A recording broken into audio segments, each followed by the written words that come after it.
Hello everyone. We take a break from our regular monotonous Alliance War videos to bring you a fun little video, just because I thought I could. This is a more solo of Ikaris. Now, I'm only doing this because when I did Eternity of Pain, I brought more because he was the kind of easiest option I had as my rank 3 Cosmics for Ikaris, and I soloed him, and I wasn't recording it, which is pretty annoying.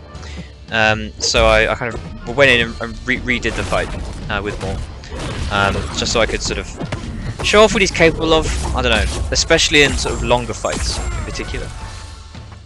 Sorry, I probably should be talking about the fight here. So the thing about Maw is, of course, he's known as a wet noodle, and he's kind of a wet noodle. But that's only in the sort of short term. In the if you can keep going and get to Black Tongue, which is what happens when you get to, you see those charges ticking up on the opponent.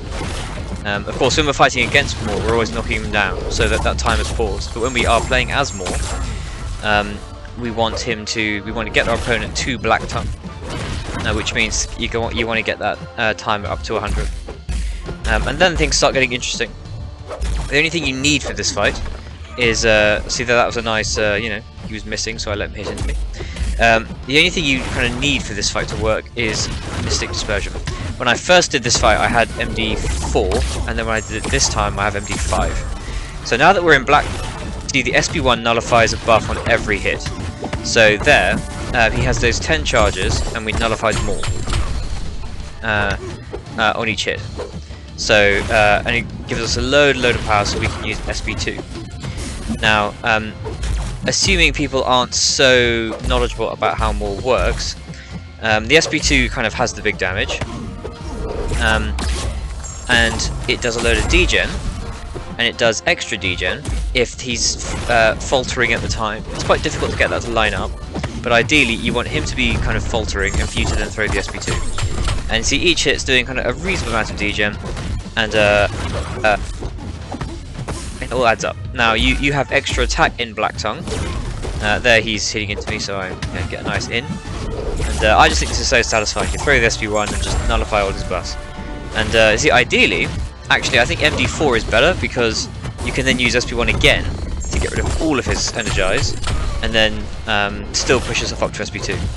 But as such, I have to only use it once, so I'm alternating between SP2 and SP1 here.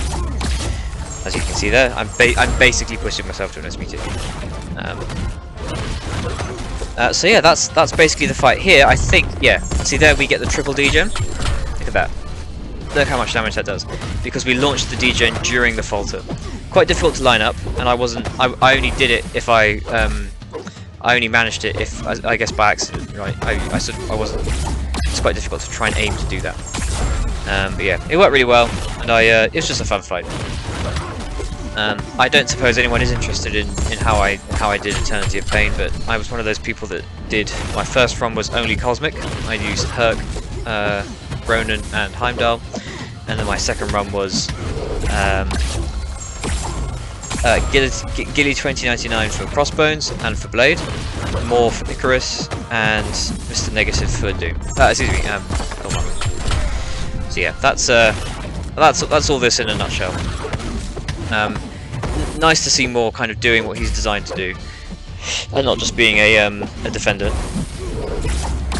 So yeah, I think that's all I have to say. I'm gonna let the rest of this fight play out. I think I do eventually take a hit, so I don't.